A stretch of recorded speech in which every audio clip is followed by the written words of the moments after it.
What's up, everyone? All right, so here we are. It's the end of 2022, the final recap of the year. And today was a roller coaster of a day. I mean, I don't even know. I mean, this year's been a roller coaster, so it's like it's fitting that the last day of the year would be kind of a sloppy day for me. I started by making 2,000. I lost it all. I went down 1,000. I rallied back up to up 4,000. Then I lost half of it, and then I rallied back up, and I'm closing the day at 3,500, just under 3,600. Let me log back in. I actually closed my platform. So this is my my margin account, which is taxable. No taxable gains. Switch to my retirement account. There's 35.99.77. That's not bad. All right, so that's how I'm going to finish the day. Why don't we start by looking at, let's see. Well, let's look at PALI first, because that was the first one I traded today. And it was the one that I made 2,000 on, and then proceeded to lose 2,000 on, or 3,000 on.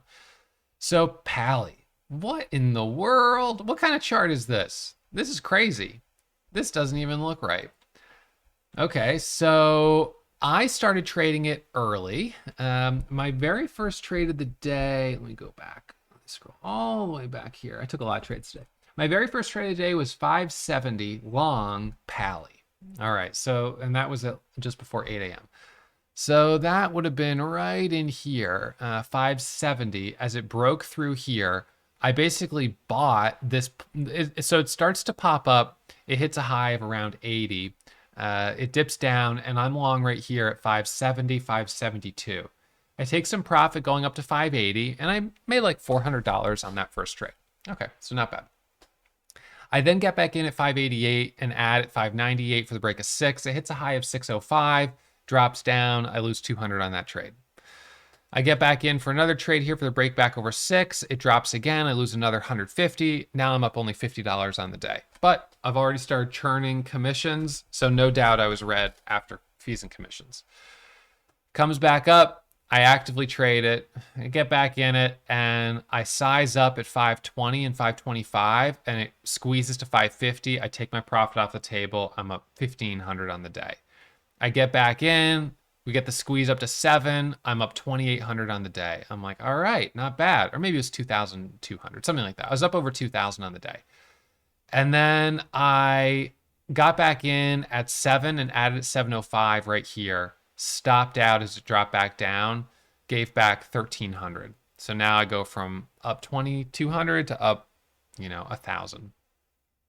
Then right in here, it pops up again. I try to get back in on this candle, and I stopped out on this candle. Now I'm red on PALI, and I'm like, son of a gun. Ugh. And then secondary offering announced. News comes out, secondary offering, and it sells off. The offering was priced at, let me just pull up the news. So, all right, so I'm going to type in PALI. Oops, PALI, click on this. So let's check the news. I thought it was $2.36, but let's just check. $2.37. And they sold warrants as well. Okay, so that's the offering. It drops, and I'm like, well, it's no longer the leading gapper. This stock is dead. It sells off, and then it bounces from 4, and it comes back up to like 450 here. It comes back down to 4. It's just a bear flag. It looks weak. There's nothing interesting here. Stock's dead, right? Well, not so fast. This thing rallied back up through 6, through 650, through 7, up to 8. What? On a secondary offering news? This does not make sense. So I got back in, and I traded it as it squeezed back up, and I recovered my losses on it, and I'm up $397.96. All right, whatever. My best exit was a little over 7. I didn't fully maximize on this move, but I made a little on it, so that's fine. All right, well, that was PALI. Makes no sense, but it squeezed up. Now let's look at Silo. This one doesn't make a lot of sense either. I'm red on it, $1,200. Was it 1,200? Let's just double check. 1,291. Yep, red 1,200 on Silo. So first silo pops up here early pre-market, and it was big spreads, sort of crazy stock. So it hits a high of 566, and the candle on this one has a bid of 510. So it's got a 50-cent spread. So I got in at 540, and then I stopped out at like 510, 515. I was like, nope, I'm in too high. I thought it was going to rip through 560. It pulls back. Then it comes back up here. It rips through 560. It goes to 6. I FOMO long. I get in a little high for the break of 7. It hits a high of 680. It goes to 705, and then it flushes. False breakout right here. I lost on it. I lost like $500 on it. Another false breakout right there. I didn't trade that one.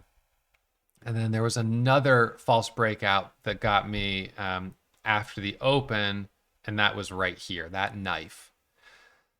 And, you know, we've had a lot of those this year. It's a breakout. It's above VWAP. It looks good. And then the bottom falls out. And this is when I went from up 4,000 on the day to up 2,800. So gave back 1,300 on silo. And at that point, I was like, you know what? I think I'm done for the day. This is really frustrating. I'm done. And I actually recorded a recap right then. And then I logged into my TraderView stats, and I made an interesting discovery. So let me show you what I discovered. All right, so I log into TraderView here, and I'm just kind of like, all right, where am I at? Well, let's see where I'm at on the year. Let's break it down. So I'm like, yep, have imported my trades from yesterday, 8,000. That was good. That was nice. So, I'm like, all right, January 1st, 2022. So let's see where I'm at in profit. $996,902. Son of a, I pull up my calculator. I go 996,902 plus $2,800. 999,702. I can't stop here. I'm $298 short of $1 million in gross profit on the year. Screw it. I'm back in. And so I got back in silo. PALI. So that's when I got back in PALI. And that was for the break right up here on this micro pullback for the break of 7. So I got in and it breaks 7. I got out and I was like, that's it. I'm done. That was like $700 of profit. And that is now going to put me at $1,500 and like 2 cents of gross profit on the year, which is pretty good. And then now that's before fees and commissions, which at the end of the day is, really, I guess, the number. But in any case, this is kind of where I'm finishing the year. And I'll do a 2022 year in review. 13,000 in net profit. Spent $37,000 on commissions and another $150,000 on ECN routing fees. So I spent a lot of money. Relatively speaking, it was 20% of my profit. Last year, if we look just to compare, kind of what it was last year. So last year I was at my gross was 4.3 million. And I spent 400 on fees and commissions plus 75,000 on commissions, so 475,000. So it was more than 10%. It wasn't 20%. I guess it was around like 14% or so. So this year was a little higher, and I obviously made less money this year.